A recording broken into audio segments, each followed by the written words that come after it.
Good afternoon, Internet. Not gonna be not gonna be much banter today. Just wanted to start off with a respectful gesture toward the protesters in the states and in other cities. 8 minutes and 46 seconds of silence we just observed, just in a small way to address, I guess, or to pay respects to the tragedy with George Floyd. 8 minutes and 46 seconds, of course, the amount of time that he was knelt on by a police officer in the States. Um, I don't have a whole lot to say about this. I don't want to get tons into politics in my stream, but, you know, racism is everywhere and it does affect people. And, the least we can do is be aware of that. Even in our, remote little hamlet in Newfoundland or whatever, it exists here too, just like anywhere else, right? And it does affect people.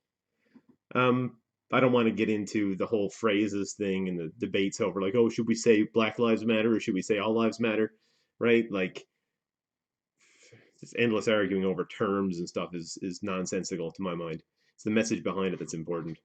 But anyway, like I said, I don't want this to become a big politics thing on the stream, but I did want to do something to, you know, show a gesture of support, I suppose.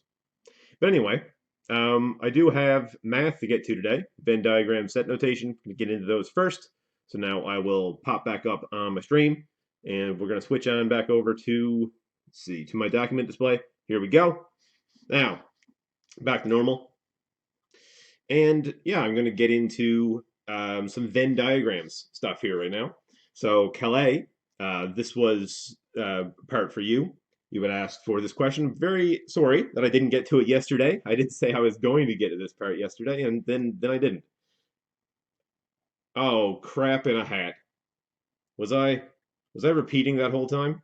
Oh, no, I wasn't. Okay, good. Good. I did. All right. All right. Perfect. I thought for a second that my sound was all messed up from that. It would have been really ironic. It would have been just like me, wouldn't it? To try to do some sort of like gesture at the beginning with like a moment of silence and stuff, and then have the sound be all messed up and repeating. That would be hilarious. Boy, you see. No, anyway, we're moving moving on to some mathematics. It didn't happen though, thankfully. I had a brief heart attack moment there. So this is going to be math. What is this? 3101A. This is going to be unit 1. And we can see the question over here on the side that I'm going to be doing. So in a school of 120 students, the following was found. Right? 5 students took English, physics, and chemistry. 15 took physics and English. 8 took physics and chemistry. 10 English and chemistry. 99 English or chemistry. What's up with that? 45 chemistry, and 30 took physics. And then we see this guy James summarize the data and drew it out like this. But tell you what, I think we're getting a bit ahead of ourselves to look at James's reputation first. Representation. I thought my middle name is James. To look at James's representation first. But instead, what I'm going to do is just start writing out the parts that we do know, right? So for question 9 here, we know that the number of English and physics and chemistry, that is going to be 5, like so, right? So 15 took physics and English, so the number of physics and English is going to be 15. The number of physics and chemistry is going to be 8. Number English and chemistry is 10. 99 took English or chemistry. Now this one of the reasons why I want to do this question on stream, and one of the difficulties that this question brings up, is that this is a bit of a curveball. We don't normally see it represented in this way. 99 took English or chemistry. So this is English or chemistry is equal to 99. We will need to use this piece of info, but it's a bit different than some of the other ones. And the number of physics in total, is 30. Now, we know we're going to need 3 circles for this one, right? So I'm going to break out my multicolor pens, my RGB, right? Although we've got a mismatch now of what the pens look like because some have been running out. But I'm going to do English, English is going to go here. Then I'm going to do physics.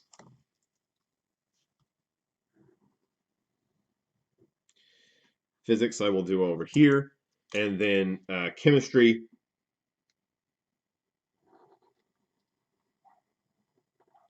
Chemistry I will do down here. Okay.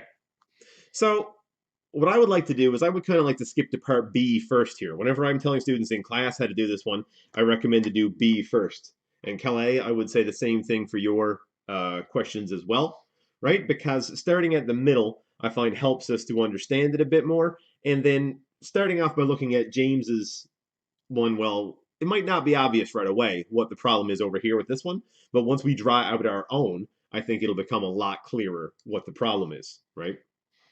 So then the number of English and physics and chemistry in the middle is going to be 5, right? Because we know that, and we see, because I did the 3 colors, we see that this section inside, right, is bordered by red, by blue, and by green. This part in here is all 3 of the circles put together, right? So that part in the middle, all 3 of them, that's going to be 5. Now, as we go out from the center, we can start figuring out what goes into each section here.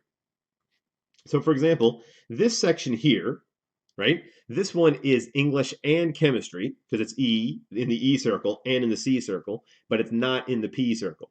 This is English and chemistry and not physics. Okay?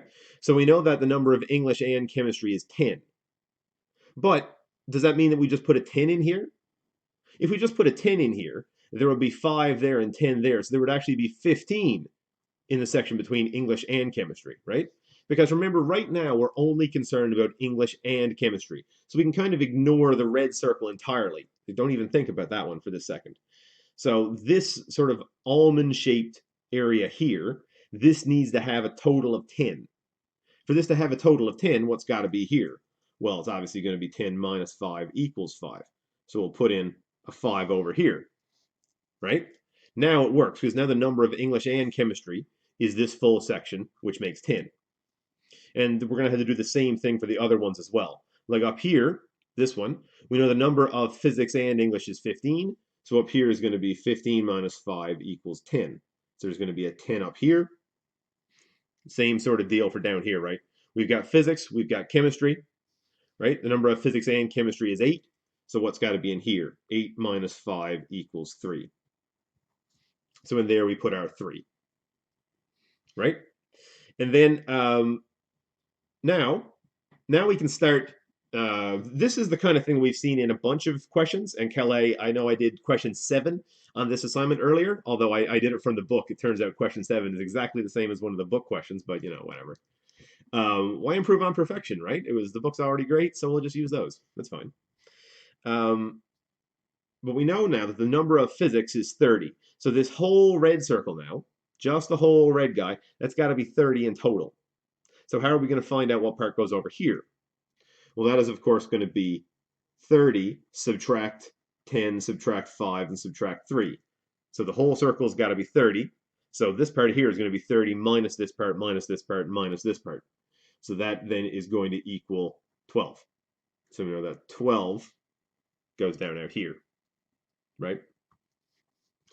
Then for chemistry, now this next part is where this question sort of gets a bit different than the other ones that we've seen, right? Because we're not told the number of English and the number of chemistry like we are in some other ones. We're told the number of English or chemistry is 99. So now what the heck do we do? Right? Well, for one, we can find out how much is left sort of split between these guys, right?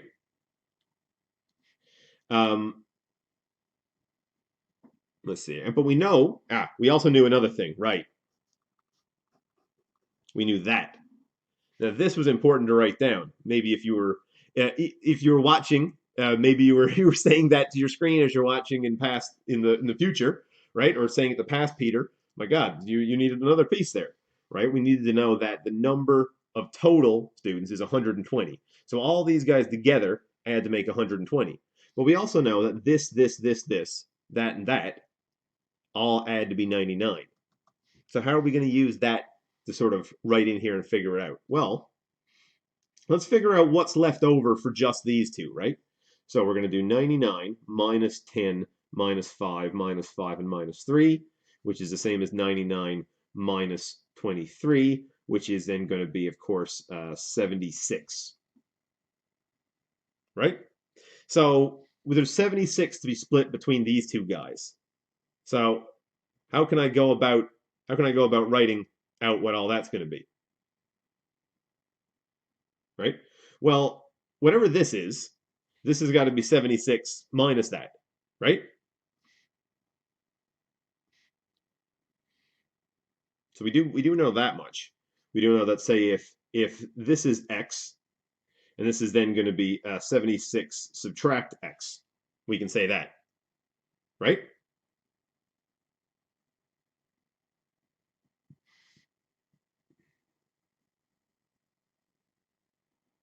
Um,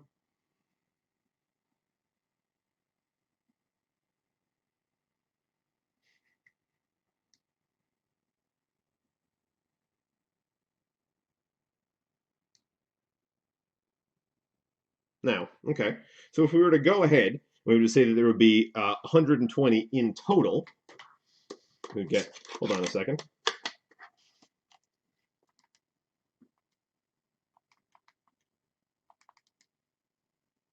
Yeah, okay, good, good. So we're going to have 120 is going to equal, let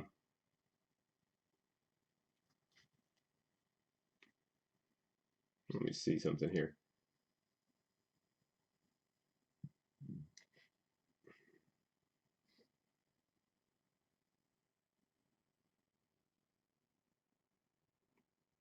Oh, right. We also had the number of chemistry. Boy, okay. All right, all right. Okay, okay.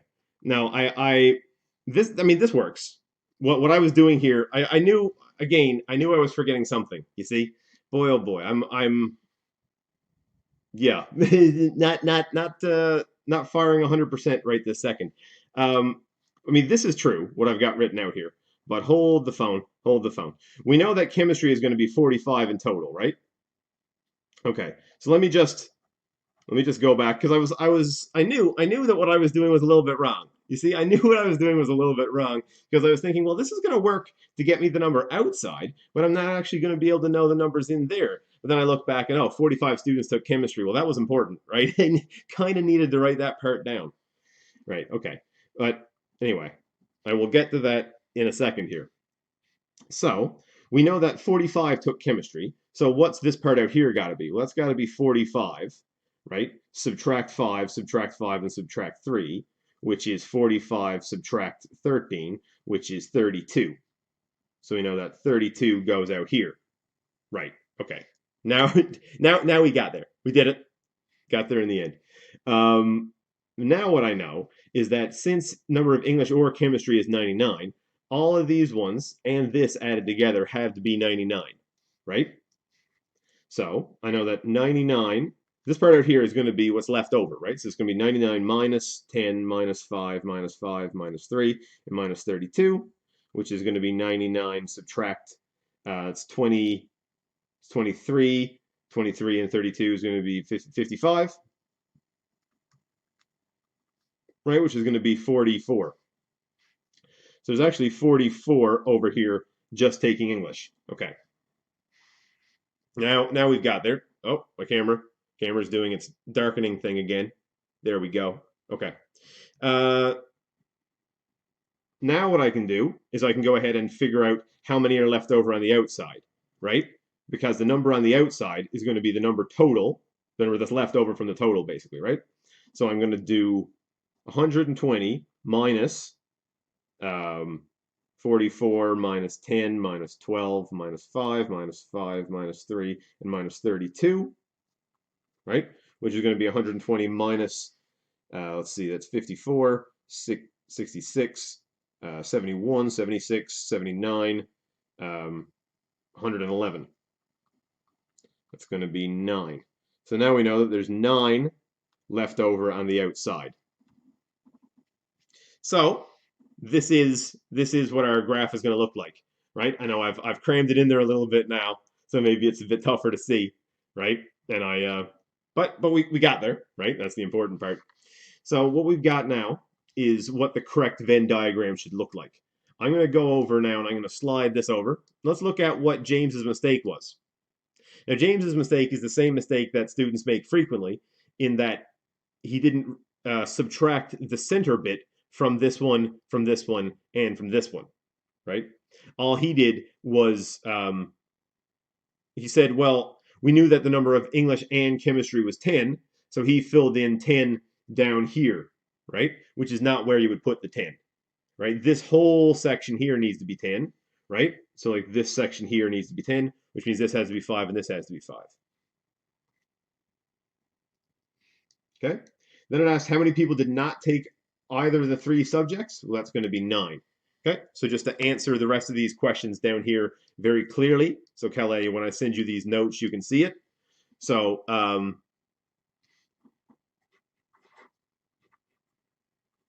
James didn't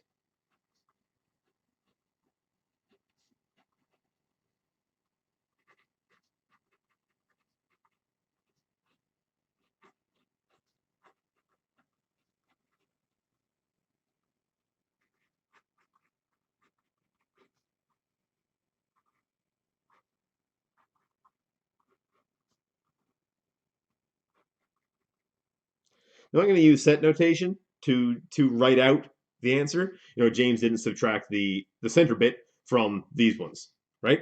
But that was what his problem was. You can say it in other ways if you want.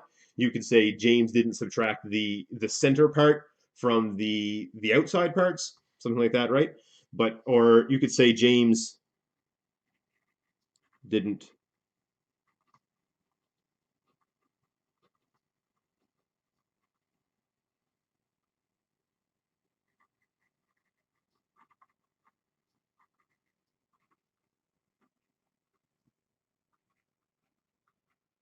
You could also say James didn't subtract all 3 courses from the 2 course sections, just something like that, so I know that you know what the problem was that he had, right? Provide a correct Venn diagram. Well, we've done that. There she be, right? I'll even maybe circle the correct Venn diagram so we get it without without all the working that I crammed up there. So this is going to be part B right here, right? There's our correct Venn diagram sort of crammed in the middle of my page. And then how many people did not take either of these? So for C, 9 people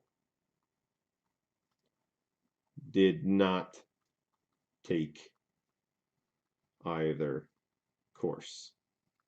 Okay. So that was maybe a little bit rocky. A little bit rocky there at the middle, but we got there in the end. And like I always say, that is the important part. Hey, you know, just like yesterday's title, right? I'm half right all the time, not all right half the time. Like, well, that's true too. I guess I'm all right half the time, but sort of in a different connotation for what I mean by all right. So the next topic that I wanted to get to, let's see. Wanted to mention some stuff for Betty Ann over here. Actually, Betty Ann and Esther, I have stuff to go over for you. If either of you are in chat, you can let me know if there's any other ones that you want me to cover. But for now, I'm going to switch over to the radicals questions that Betty Ann had. So this is going to be math.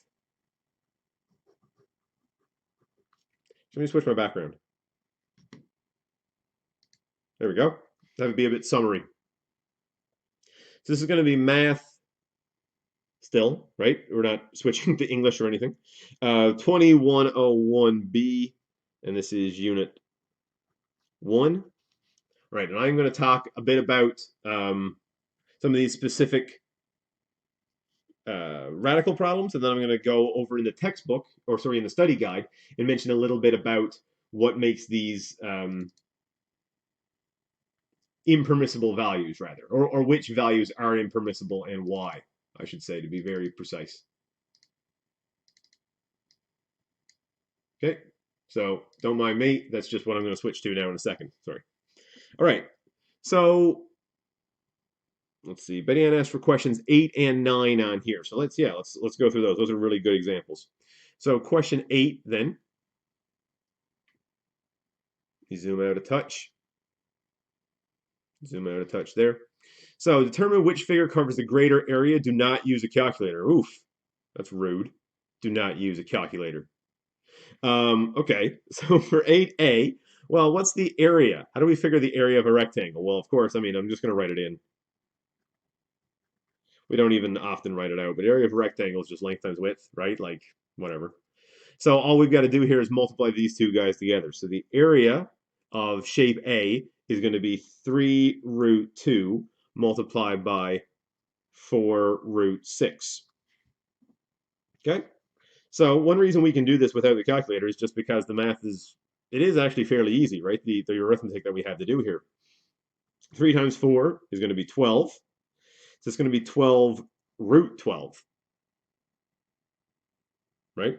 Which is actually the root of 12 to the 3, I guess you could write it as, right? And combine it all together, but I'm not going to do that.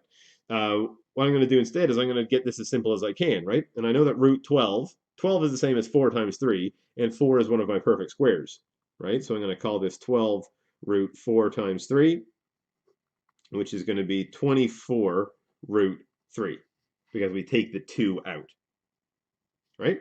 So then let's look at 8b.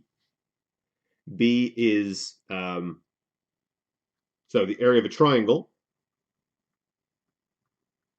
is going to equal a half of the base times the height, right? Remember, the base and the height are always offset by 90 degrees. Those are at right angles to one another. But here now, I'm just going to go through and multiply these two out. Then I'm just going to have to divide by 2 afterwards. So we've got 2 root 2 multiplied by 4 root 3. Okay, so then we're going to have, well, 2 times 4 is 8, and a half of that is 4, right? And then root 2 times root 3 is going to be root 6.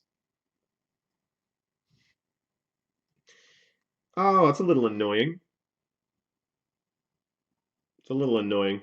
It is a bit annoying that this is 24 root 3 and this is 4 root 6, so they don't even have the same base in their root. That is a little bit annoying, actually. Um, It's the easiest way of fixing that problem. Well, I mean, the easiest way to fix that problem is to use a calculator and just to figure and just to get the actual number here for these ones, right? But you could easily say that root 6 is the same as root of 2 times root of 3, and 4 times root of 2 is obviously less than 24. So I could write it like this, yeah. That's 4 times root 2 root 3, like so. And we know that root of 2 is less than 2, right? It has to be because it's a number that multiplies by itself to get you 2, right? So 4 times the root of 2 is obviously smaller than 24. Therefore, this one is the smaller one compared to that one. To be honest, I'm never going to give you a question on a test that says do this without a calculator, but I might say, you know, show it as a radical and not as a decimal, right? In which case, you would go ahead and just show it to me, say like this and like this. But we know that this one is quite a lot bigger than that one, right?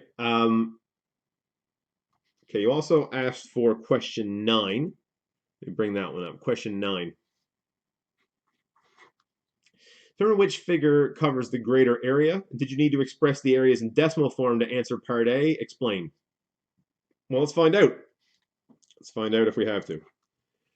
So, the area of the rectangle, again, is going to be length times width, right? So the A is just going to be 4 root 3. 4 root 3 times 3 root 6. I could have put 3 root 6 in there. That would have been a better save. Hey, yeah, would have made it look a little bit more elegant on the side there. Anyway, right? Penmanship is not it's not my strong suit. But that's the thing, right? If you're a teacher, if you're like a doctor or somebody like that, anybody who handwrites for a living, you have to have terrible penmanship. It's like actually a requirement. I mean, it kind of makes you have terrible penmanship when you're writing all day long and doing it quickly. But you know, it's a requirement. They give you a course in teacher training on making sure that your writing is completely illegible. 3 times 6 is 18, right? And I know 18 is the same as 9 times 2, so I'm going to go ahead and reduce this down into as simple a root as I can. All right, so it's going to be 12 times root of 9 times 2, which is going to be 36 root 2, like so, right? Then 9b over here. Did you need to express the oh, sorry, we're not done yet, are we? No, we're not. We're shape B. Okay. So this is now again the area of a rectangle. So it's going to be length times width again. So the area is going to be 5 root 2 times root 50. Wowzers.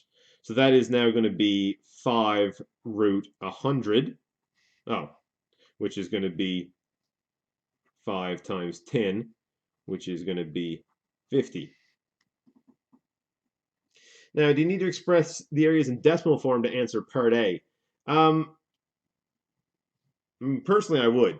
Personally, I would, because at the top of my head, I wouldn't be sure if 36 root 2 is going to be less than 50 or not, right? Like, I guess you don't necessarily have to, right? But I would say it's very useful to do it.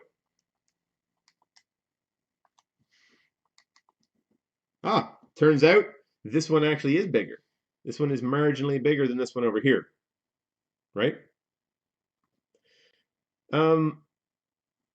Did you need to express the areas in decimal form? Well, I guess not really, but it sure helps, right? Square both. Oh yes, yeah, that's true. That's true. Yeah, that's a good point. Okay. Yeah, if we went ahead and squared both of these ones, yeah, we would get this one to be yeah, 76 is yeah, okay. So let's do 36 squared is going to be that times 2. That's true. That's a good point, Betty Ann. Thank you. Thanks for thanks for having my back on that one. So we can say 36 root 2 squared, right? So that's going to be 2592. And we could say 50 squared is going to be 2500. Therefore, this one over here is bigger. Yeah, okay. That's true. It's good. That's a good point. Right. So then I guess in the same token, yeah, over here, we could multiply both these ones by, say, I don't know, if we multiply them both by root 3. Yeah, okay, so to go back to 8 up here, if we multiply both of them by root 3, say, 24 root 3 times root 3 would end up giving us 24 times 3, which is the same as 72, right? And then the other one, we would have, say, 4 root 2 times root 3 times root 3 is going to be 12 root 2, right? Yes, that's right. And then I guess we could go ahead and square both over there too, right? To keep on going. But this one is clearly bigger than that one.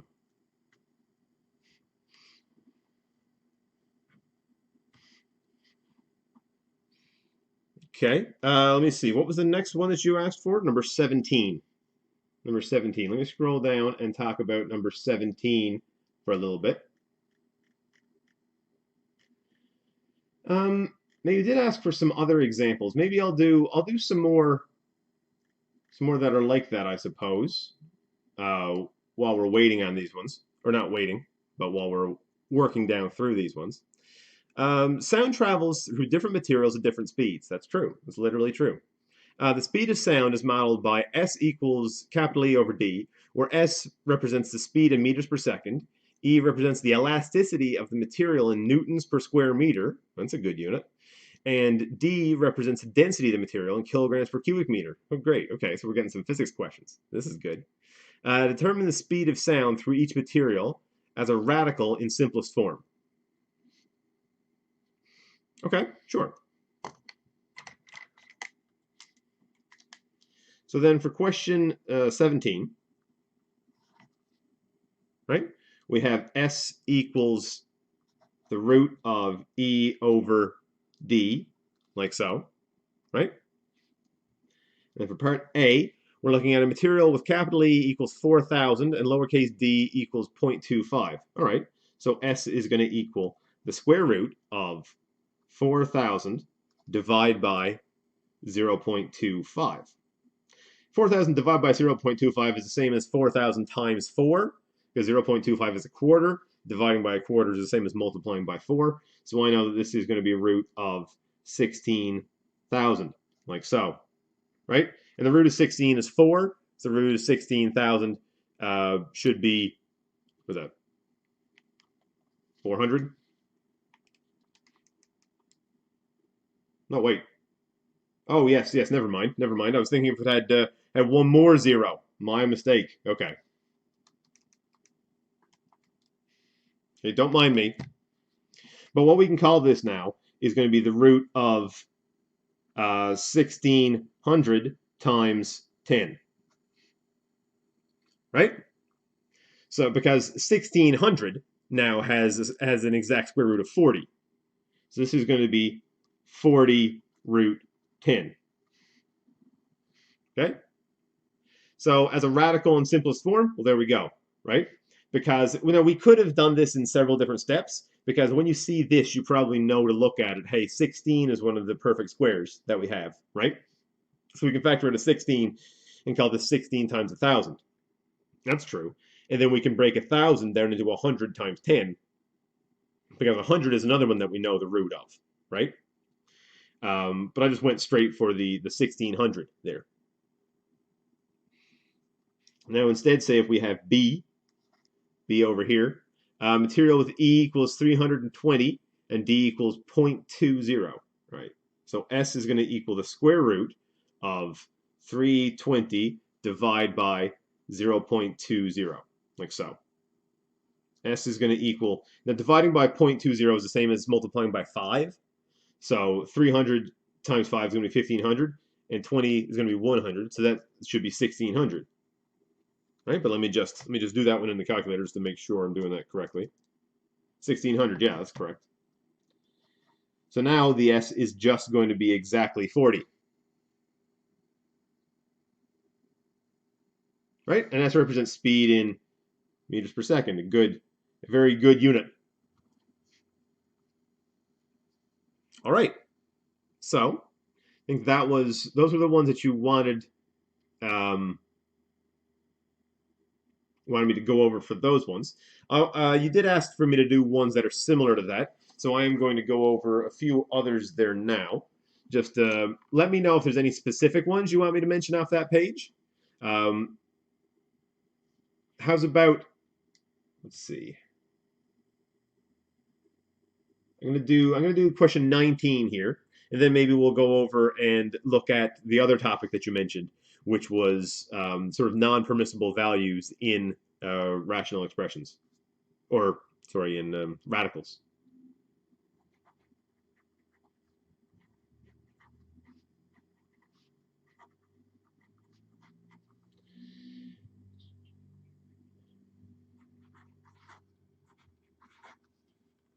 (19a). So determine the width of each rectangle. So I'm just going to draw these guys out so we see a bit more about what's going on over here.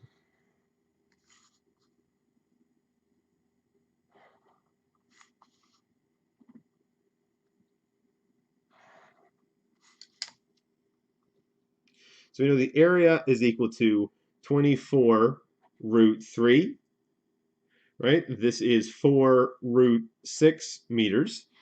That's meters squared. And then we've got W that we don't know, right? But we know that the area of a rectangle is just length times width, right? So if we're trying to find the width, we can rearrange it to move the L over, and we can call this A over L equals W, of course, right? So now for this question, I'm going to start off with a W on this side. It's going to equal the area, which is 24 root 3, divided by this one, which is 4 root 6. And now remember what I mentioned there yesterday. When we have one root over another, we can just sort of extend the sign up and over them. 24 divided by 4 is, of course, 6. So that just becomes a 6. And this other one becomes root 3 over 6. So this is going to be w equals 6, and that's root of a half.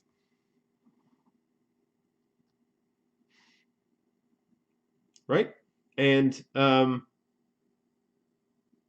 root of a half looks a bit weird to me, personally, just because, like, generally you wouldn't normally write it as that. You would call that w is equal to 6, and then that's going to be 2 to the negative 1 over 2, right?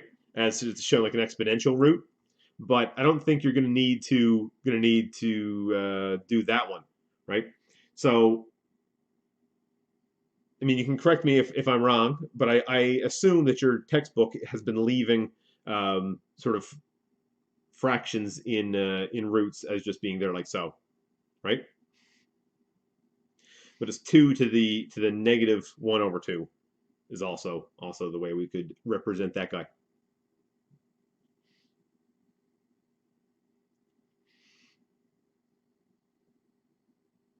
Okay, so let's do 19b over there.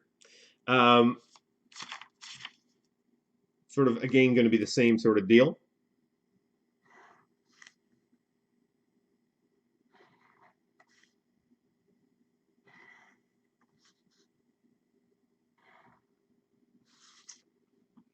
Right, where this is the area is equal to 140 root 3 meters squared. This one down here, the length is going to be 4 root 15 meters, and the width is unknown. So again, right, we're going to do our W equals area over length, or our width is equal to 140 root 3 divided by 4 root 15. Right? So 140 over 4 is going to be 35, right? Yes. So it's 35, and that's the root of 3 over 15, which is equal to 35. There's a root of 1 over 5, which is equal to 35 times 5 to the negative a half. Right? And this is just a way of sort of representing the same thing, right? Because a negative in an exponent means to flip it, right? So 5 to the negative 1, right? So let's watch this. Like 5 to the negative 1 is equal to 0.2, right? Just the same way that 1 over 5 is equal to 0.2, right? And it's the same way that like 5 to the half, huh? Oh, 5 to the 1, crap. Scratch that. 5 to the 1 over 2 is going to be the same as root 5, right?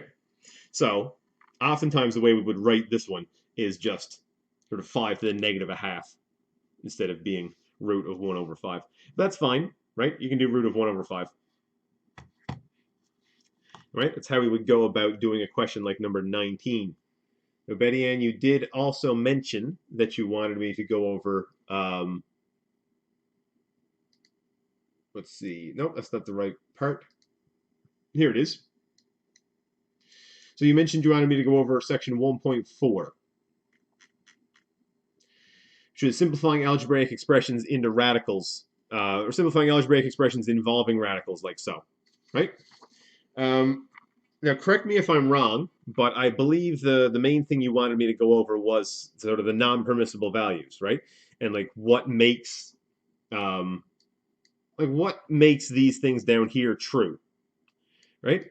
So remember, you cannot take the square root of a negative number because, well, why not? Well, because there's no number that multiplies by itself to be a negative, right? Because of course we know that if we have, say, a positive times a positive, that's obviously going to be a positive, right? And if we have a negative times a negative, well, that's also going to be a positive, right?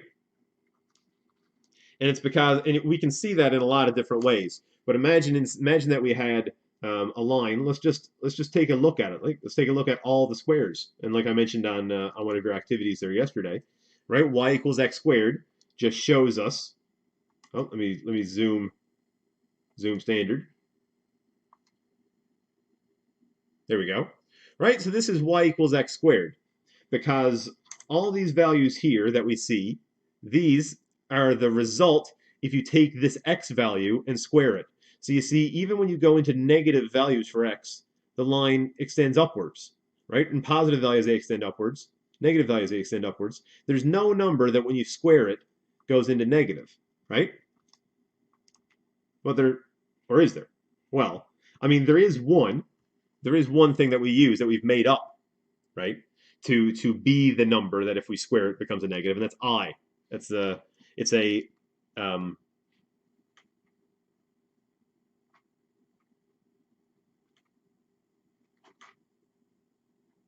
I is an imaginary number, right? I is a value that I squared equals -1. It's sort of a number that mathematicians kind of made up basically just because it needed to exist in order for sort of other forms of math to exist. And it is very important if you go on and do sort of other math programs, you'll see this as sort of a parallel plane, right? But for our courses, we don't need to know this.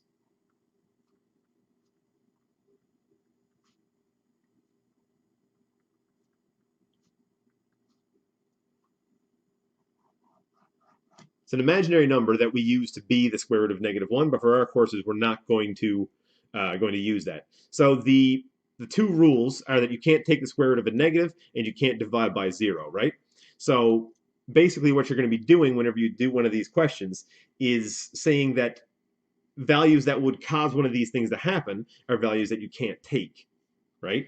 So say for a here, a is root x.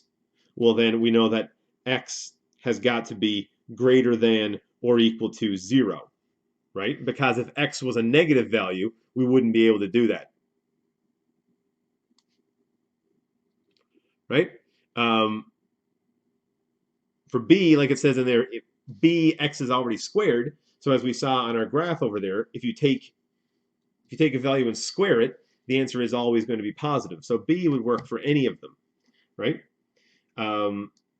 Restrictions for the variable, say if we have, like it shows here, 1 over x, 1 over root of x to the n. Well, what in the world is, what's going on here? Well, here now x can't be 0.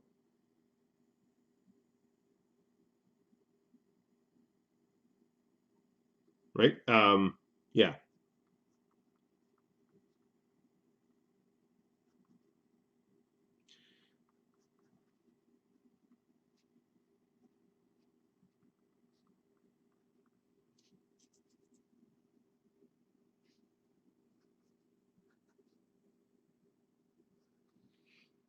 And why is this the case, right? This is another part that they were talking about over here on the side. Why is this the case? If n is even, x cannot equal 0. But if n is odd, x can be greater than 0. Why is that? Well, it's because, x squared, always positive, right? But x cubed,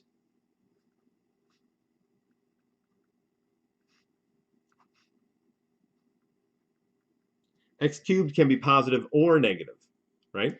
Because say if we take a negative number and we cube it, say for example like -3 squared is equal to +9, but -3 cubed is equal to -27 because the signs keep changing.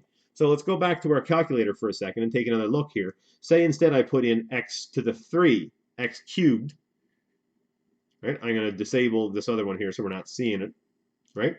I'm going to go back over and I'm going to trace this one and watch what happens. See? So x cubed, this one does go down into negative. It looks kind of like a parabola, like a quadratic, right? It does increase more steeply. But not only does it increase more steeply, but it goes into negative down here and then goes into positive up here, right?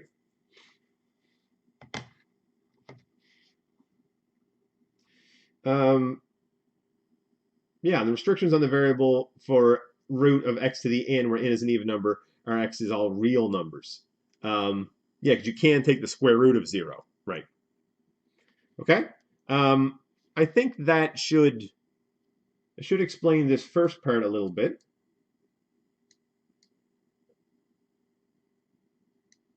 This next bit is a bit silly, actually. Those ones are fairly straightforward. So I think Betty Ann, that's probably, I gather, what you wanted me to go over for these. Let me know if there was anything else you wanted me to cover out of this section right now, and um, I can definitely go over those.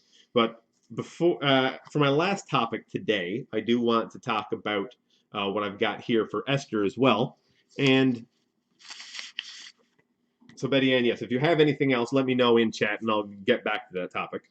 But I actually got. Look at this. Look at this. What is this? What is this? Twitch chat? Look at that. Oh my god. Oh my god. It's graph paper. Whoa.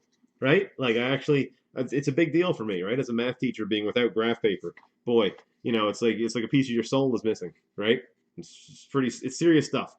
But now I've got some wonderful graph paper, so I don't have to be drawing out all my graphs by hand anymore. So I'm going to be able to show more accurately the ways to complete some of these other activities that we were looking at, right?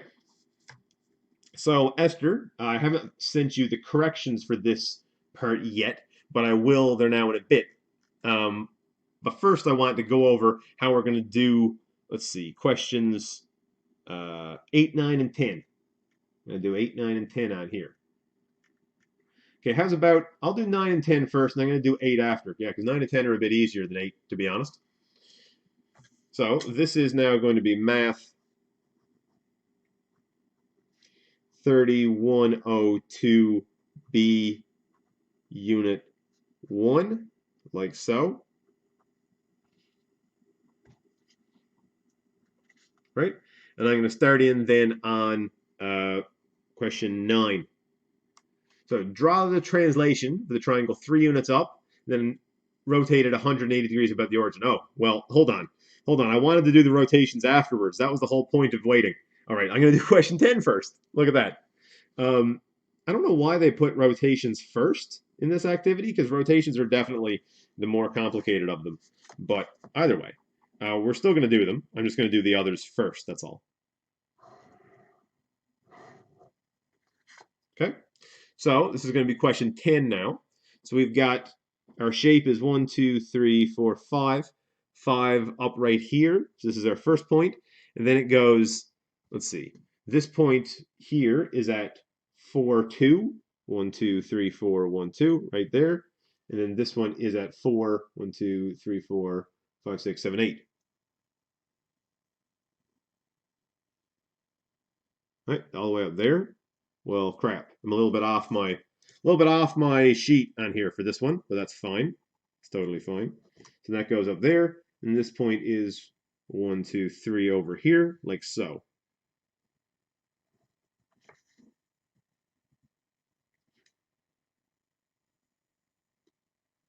Oh.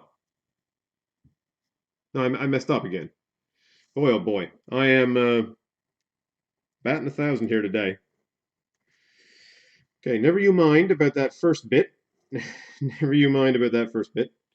There we go. So now this is our starting shape here like this, and I'm going to shade it in. I'm going to shade that guy in so we know that this was the shape that we were dealing with, not that other bit.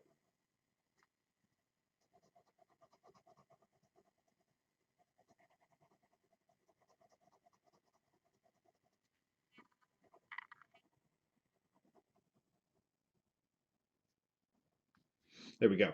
Okay. So that is the shape that we are starting with. And now we are going to reflect the image over the horizontal line y equals -1. So where's that line y equals -1 going to be? Well, that one, we know y equals lines are going to be horizontal lines. That's going to go across here, like so. Right? So this is the line y equals -1, here like so. So I'm going to reflect this shape across y equals -1. Now, how am I going to go about doing that? Well, like I mentioned yesterday, what happens when we reflect is that all the new points are sort of the same distance away from the line that the old points were, just it's going to be on the other side, right? So here, this point is 1, 2, 3 up. So we're going to go 1, 2, 3 down, and there's our point. This one here is going to be 1, 2, 3, 4, 5, 6 up. So it's going to be 6 down. 1, 2, 3, 4, 5, 6. So right here. This next point is, what, 9 up? 1, 2, 3, 4, 5, 6, 7, 8, 9 up, so it's going to be 9 down. 1, 2, 3, 4, 5, 6, 7, 8, 9. Right there, like so. Okay? And the other one, well, I knew the other one was right there like that. I'm not going to necessarily count out for all of them, though I do recommend, especially if this is on a test or some sort of situation where you're getting graded for this, I would definitely recommend you counting each individual point instead of just trying to draw them based off the other points, right? So I'm going to go ahead and I'm going to fill this in with green just because that was the one that I drew the green line for the reflection of. So I got to be careful here using all this green ink, right? I don't have a ton left for green pens. Green's hard to come by in pens, I mean. And now I'm going to translate it 6 units left, right? So each of these points is just going to move 6 blocks that away, right? 1, 2, 3, 4, 5, 6, right here. 1, 2, 3, 4, 5, 6, right here. 1, 2, 3, 4, 5, 6, right here. And then the same point there, like so. And join those guys together. This, this, this.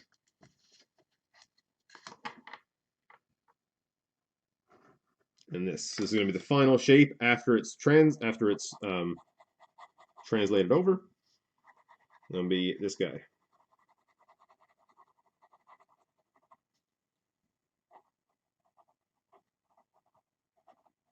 And there's the final shape.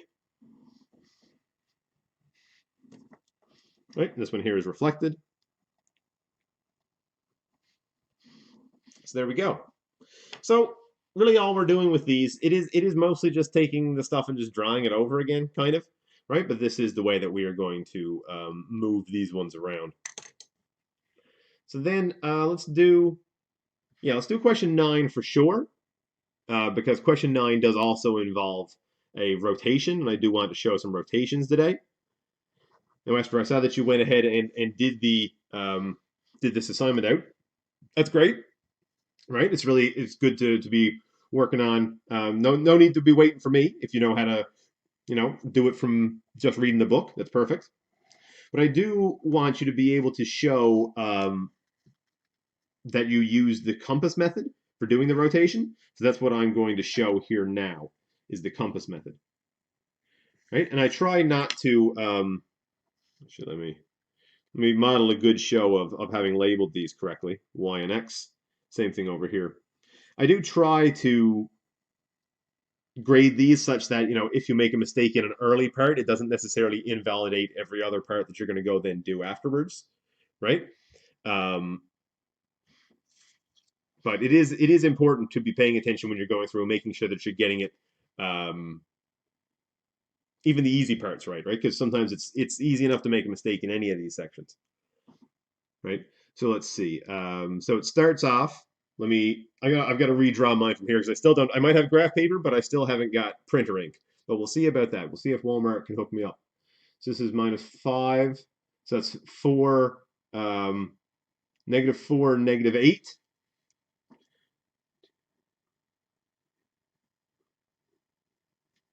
-4, -8 is there, right? And this one here is going to be negative.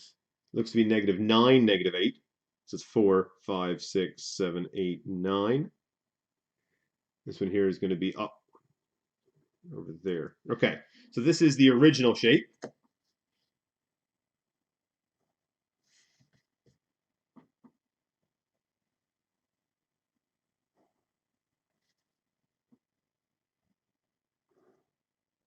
Like so.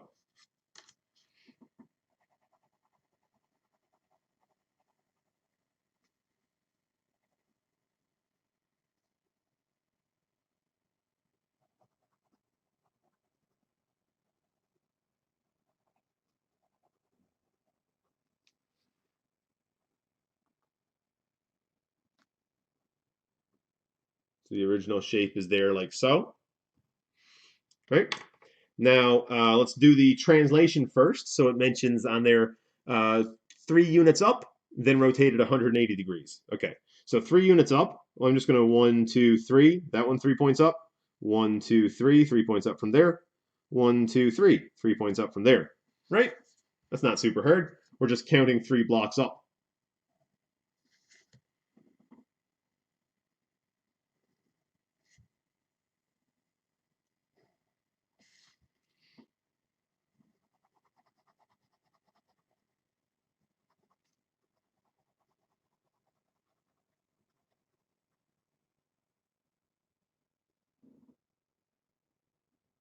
Like so. There we go. So this one is now the translated. But now we are going to rotate it about the origin. Now there are some shortcuts for rotating things in multiples of 90. It's true, there are, but I'm not going to show you those shortcuts here right now. What I'm going to do is do what I mentioned yesterday, and I'm going to draw it out using a compass and protractor.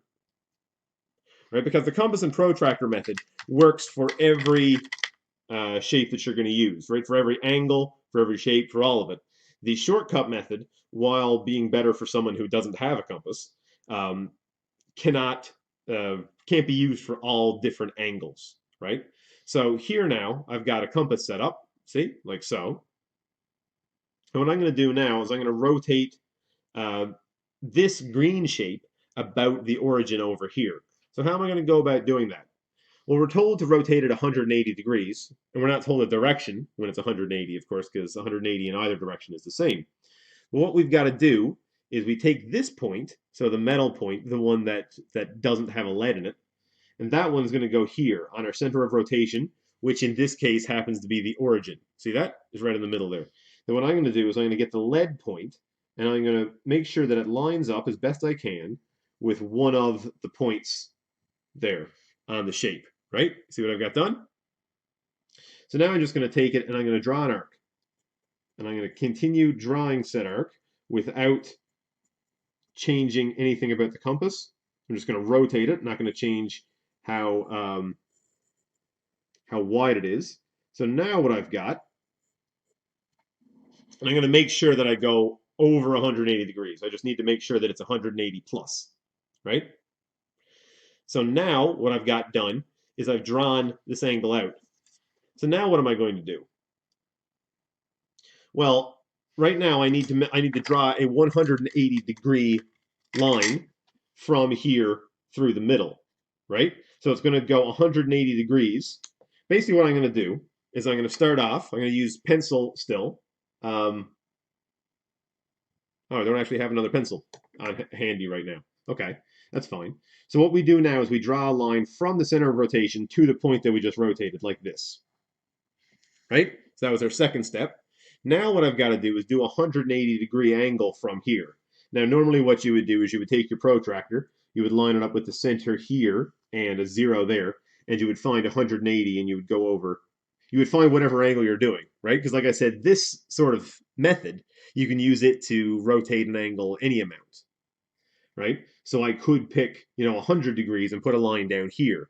But what I'm going to do now is I'm going to pick 180 and I'm going to put a line up here like so. But of course we know 180 is a straight line, so I could have just continued my straight line across like that, right, from the start. I didn't really need to break out the compass there because we know 180 is a straight line. But, whatever. I wanted to show it out accurately, right? And now, the point at which the line that we've just drawn, the point at which that crosses the arc that we've drawn, is the new point, right? So here, this is our new point that we've rotated.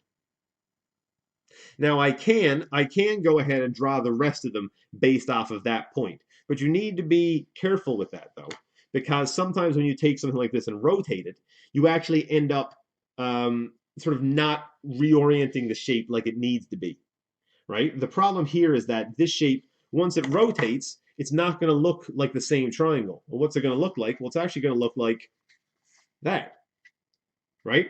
With this point on the left, right? With the narrow point on the left, because before the narrow point was on the bottom right, like this, but after it rotates 180 degrees, the narrow point is actually going to be on the top left, right? So there are a bunch of different ways that we could do that. We could use tracing paper. Unfortunately, I don't have tracing paper on hand, though when I was teaching this in the UK, tracing paper was actually the official thing that they recommended that students use.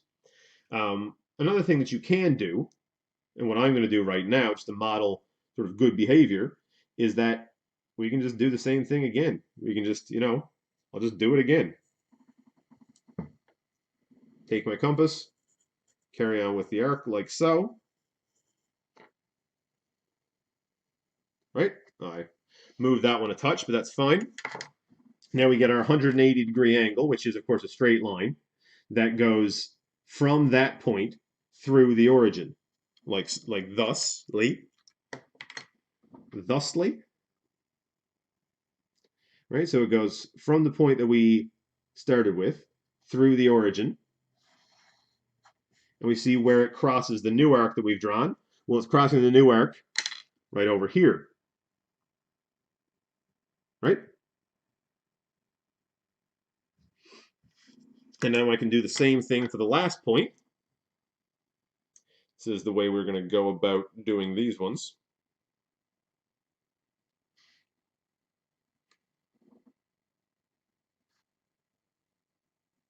From here over, like so. I'm going to take this and draw it.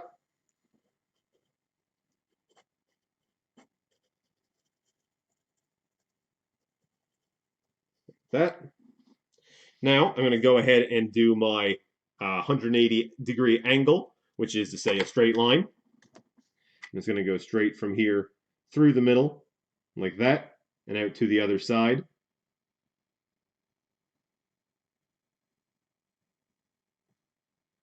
Right? I must have been a tiny bit off on something there, but it's easy enough to have something a little bit off over the totality of doing a drawing like this. Yes, my compass must have been a little bit off on that one, because I know for myself that it looks like it crosses here, but I know that it's actually supposed to cross out here. Now that can be, there's loads and loads and loads of different ways to end up making a small mistake in these ones, right? So don't sweat it too much. The compass method, I said, is error prone in a sense, because you have to be very, very accurate with your compass and with it not, changing as you're drawing it or anything like that. Sometimes doing one point and then sort of doing the tracing paper method can be fairly good way of doing it. But this is how we would go about doing that rotation.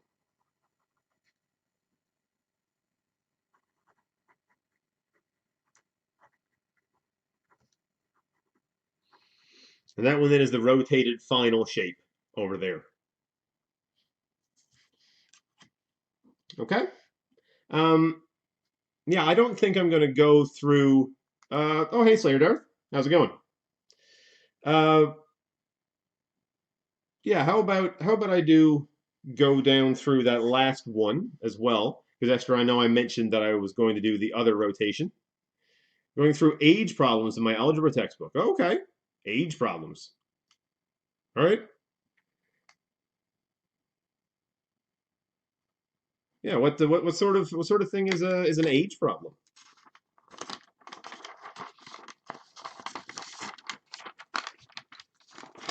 Now, sorry for the crinkling noises. This is a pad that I'm working with right now instead of a nice stack of loose leaf. So this is now, we're still going to be on math 3102B, sorry, 3102C, Unit 1. And I said I wanted to do question 7 as well. So this one's another rotation. Oh, Fred was 4 years older than Barney. 5 years ago, the sum of their ages was 48. How old are they now? Right. Okay. Yes. So what we would call those as a unit generally would be systems of equations. And that is a way of, I did a fair bit on systems of equations. Yeah, I can't recall off the top of my head which streams those would have been on. But say that would have been, for a question like that, right? It would be something like,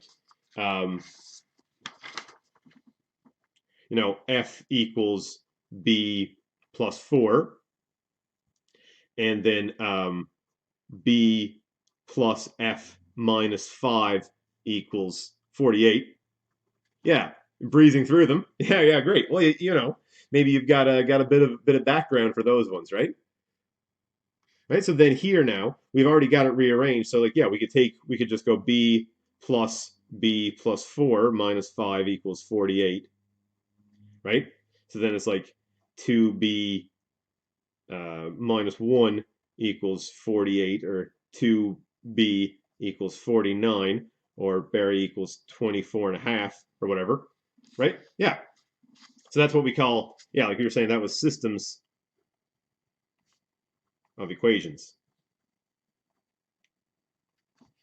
Yeah, those are really good questions. Yeah, I spent a fair bit of time um, earlier in my streams talking about those because a student was working down through some of those units, and those will be back too, right? Because that's a major topic, and it comes back in more detail each time, pretty much, right? But it's a really useful way of approaching a lot of um, multiple equations at once, or like various sort of sets of data that you have. Right, so this one here, I wanted to do rotation of 90 degrees counterclockwise, the image around the point. Now, Esther, for this one that you did, I'm not saying anything negative about what you did to get this question done, but I know that you didn't do the rotation method. But it's for the best that you didn't. You know how I know you didn't do rotation method? I can tell you that you absolutely didn't, because you got it right. And that's not, you'll figure out what I mean in a second. But take a look at this. Take a look at those squares on there. Are they squares? No, they're not. These are actually rectangles. Right? Rectangles? Rectangles. Yes.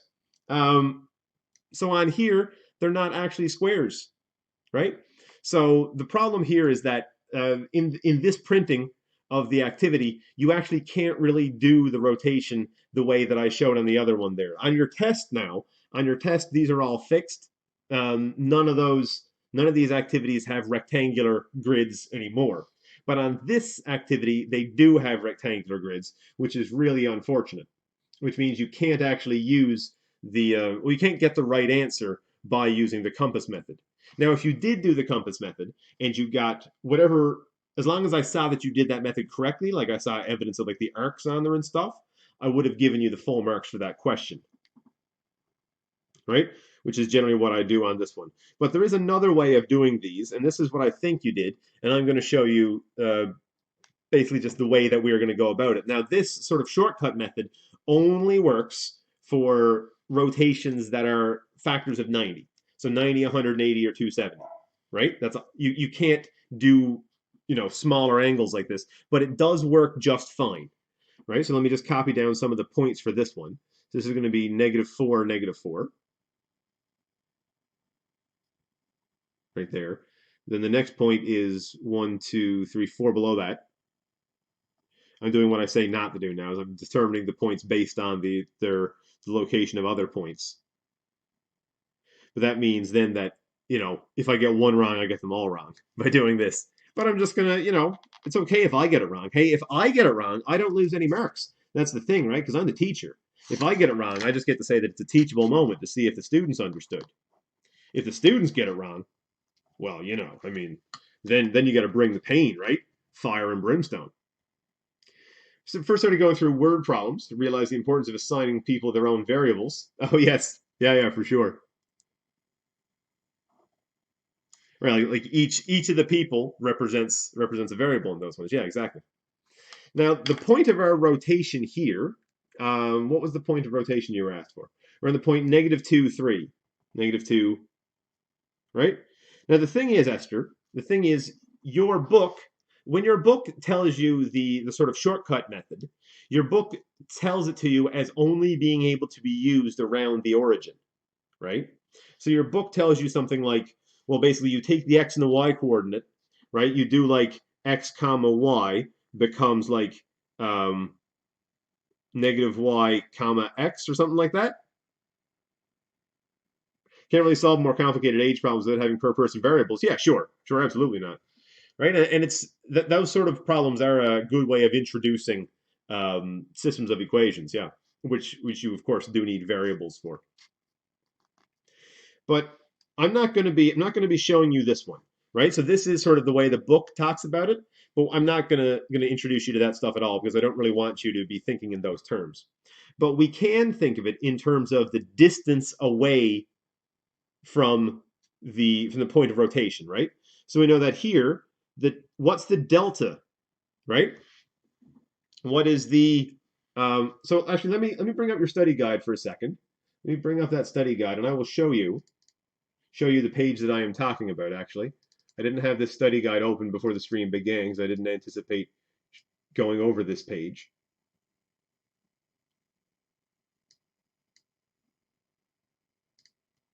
Oh, okay. But we're going to go back to, let's see, it is, I believe,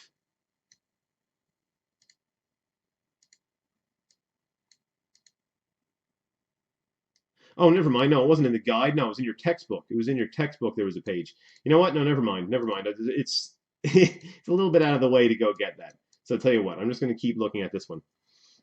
What I'm going to get you to write down instead is sort of the delta x and the delta y. Now, what do I mean by delta x and a delta y?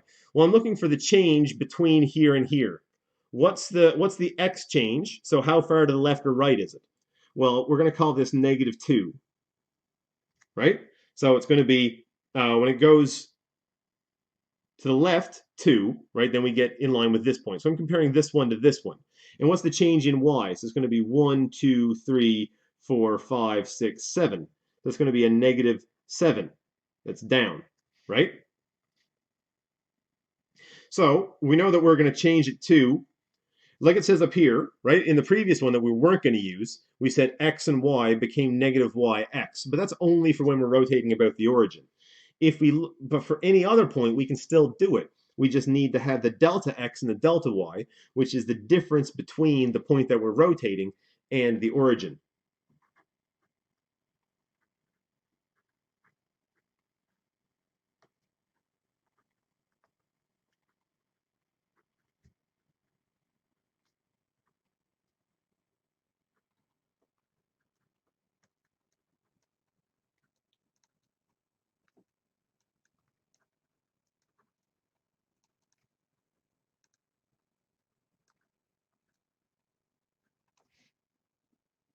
Right? So that's the difference between those two. So now, as xy becomes -yx, what we're actually going to say is basically that delta x, delta y is going to become negative delta y and then delta x. And that's just going to be the new difference between the point that we're rotating and the point that we're getting to, right? So the first change was -2, -7. Well, then that's going to become +7 and then -2. So now what I'm saying is the new point after we rotate this, before it was 7 down and 2 left, now it's going to be 7 right and 2 down, right? So 1, 2, 3, 4, 5, 6, 7, 1, 2. So that's where our rotated point is going to be. And it does look as if I am going to start running over my other points. That was unfortunate to have drawn this over here. 1, 2, 3, 4. I'm just now going to draw my other points based on this one. Right? Again, it's not what I recommend you doing. But now we see that this, based on our shortcut, this is going to be what it ends up rotating to become. And we could go through and we could do this out for every single one of the points, right? Like so. But see, the age problems have progressed from people to inanimate objects, okay? One age problem involves working out the ages of a china and glass plate, okay? Another the ages of a wood plaque and a bronze plaque. All right, yeah, yeah. Interesting that the book does it all in terms of ages, though, right? Because I mean, age makes sense, right? I mean, that's one of the properties that we can determine with that sort of math. But that's not It's definitely not the only one, right? But we know that, say, for example, if I wanted the preview of what this shape was going to look like after it turned 90 degrees, well, just pick up your paper. Pick up your whole paper, turn that guy 90 degrees, and we know that it's going to be like this, right? We even can see by doing this what the distance from this point is going to be, right? But our formula that we use can be this one, the same as sort of what the textbook shows us, right? But instead of just dealing with the origin, we're going to deal with the difference between that one and the point that you did, right? Now, I do imagine that this is what you probably did on your activity, because this is the way that you could get it right, even though the activity has blocks that aren't squares. Totally unintentionally, but it does work to tell me a bit about the way my students are working. But now let's just do the rotation method just to see what's going to happen. Yes! Oh my God! Yes, did it. We did it. We did it, Reddit. We got there. We got there in the end. Look, see? I rotated that over, and it went through there. Let's try it again. Let's try it again. See if it's going to work for another one. Let's do this one. Now it gets a bit harder the further apart it goes because, of course, there's always like this is not the greatest compass in the world, but there. Oh, look, it worked. There it goes. See? We got there. We got there in the end. See, that arc went right through that point as well. And if I was to take a line, say, I'm just doing this now just to check, and draw from there to there, like so, right? Measure this guy 90 degrees from here, like this. So we put our line, we get our nice 90 degree angle, like this, right? Put our notch here, then draw the line through there. And look at that. I mean, I messed it up here on the end because I slid off. But there we go. See? It crossed exactly where it needed to in order for that one to work out. Same thing if we did this point here. I'm just going to make a good show of it, like I said, and show you how both these methods end up getting you the same result.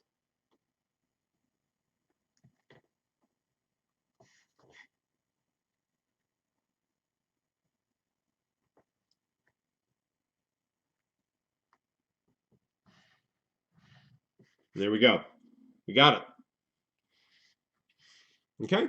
We don't necessarily need to do the rotation method for literally every single point on the shape, though you are welcome to do that. But that now is going to be, that's the way that we rotate those shapes. All right, so that is going to be the end of my stream here for today. And we started off on a bit more of a somber note than I normally do. Yeah, again, I'm not going to make this stream into a political thing. I really don't want that to be sort of what I get into. But I do think that anybody sort of paying attention to current events right now, um, needs to at least be aware of sort of the unrest that is happening around the world and the sort of reasons behind it, right? No matter what you think of it, or what you think of sort of the messaging, or what individual people are doing, or what groups of people are doing, it's still super important to at least be aware and informed of the issues, right? I mean, we're living through history, right? There are decades where weeks happen, and there are weeks when decades happen. And let me tell you, this most recent time is is definitely one of the. I mean, this is like I think of that meme that you see on Reddit sometimes with Captain Haddock from Tintin and Tintin. It's like, what a week! It's a Captain. It's Wednesday. Well, it's like, boy, what a year! It's a Captain. It's June. We're not really through it yet, are we? But yeah, it's we live in interesting times, that's for sure. And not going to tell anybody what to think about anything ever, but I do think that it is important to be thinking about it for sure, right? Anyway, thanks for being here with me today. Stay safe. Like being aware of what's going around me. Watching, hearing, reading the news 24/7 becomes depressing. Yeah, it sure does. It absolutely does. I mean, and that's one of the biggest hurdles that we face right now in a sense, right? Because people stay mostly the same, I think, anyway, throughout the generations, but our technology changes. Our technology and the context in which we live change drastically. And our ability to sort of engage with the new technology that we have, and just right now, like this information overload that we have, where we can just be hearing about news about coronavirus and protests and stuff just constantly, 24 hours a day, it numbs you to it, and it does have negative effects on people's mood and just on your ability to even process and to determine which parts are important and which parts are fluff. It becomes really hard to figure out once like you're just blasted constantly by news. Moral and social proclivities change. Yeah, they sure do. Yeah, yeah. People like our society. Yeah, the values that society holds as a whole does change for sure. Yeah, that's a fair point. Absolutely, it does. Right? Yeah, it is not just technology. You're right. You're right. It's technology and civics, right? From to pick a Civilization Six sort of sort of analogy for it, right? You got to get your civics points. You can't, if you don't build enough culture with your great writers, then boy, you're gonna fall behind. No, you're absolutely right that the values that our societies hold as a whole does change over time. Absolutely, it does. Yeah, like I mentioned very early in my streams, when I'm talking about coronavirus, I think it's super important to keep a balanced news diet and to keep abreast of things that are going on, but not to get all your information from one source. It's tough to avoid bias and to avoid just the numbing sort of just overload that comes from so much information. Um, it's weird when you think about how certain allowed behaviors were criminalized only a few decades ago. That's true. Yeah, absolutely, it is. Listen to the radio mostly. The radio's a good. I do like the radio a lot. Yeah, I get a fair bit of my news in general just from listening to the radio while I'm driving. I do like CBC radio. Yeah, BBC radio is excellent as well, as is NPR. NPR is fantastic.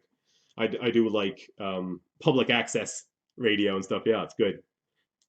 Um, the good Canada radio stations. I do think CBC radio is excellent. Yeah, as far as CBC radio is a real institution, honestly. Um, the some of the storytelling stuff that they have, some uh, like even the AM CBC radio stations have some really excellent programs, like just like folklore, like storytelling and comedy and stuff. They've got some good stuff on there. And CBC Radio One or Radio Two, the FM stations have pretty good music streams as well. But they're yeah, I think the AM CBC stuff is some real that's the real gems of Canadiana, right? That's one of the things that unites this country from one side to the other, like is broadcasting like that, like radio, right? I mean, between like CBC radio and like Hockey Night in Canada, boy, I mean that's pretty much Canada summed up, right? That's what gets from coast to coast. Cover international news in depth, like BBC World Service and NPR do. They do international news. Yeah, a lot of the times they use the same reporting as BBC for some of the international stuff. Sometimes they'll cut to a reporter from those different services, right? CBC doesn't always have its own people, I don't think, but yes, they do. CBC does hourly. Even their FM stations, the music stations, still do hourly news broadcasts as well. Yeah. Wait, excuse me.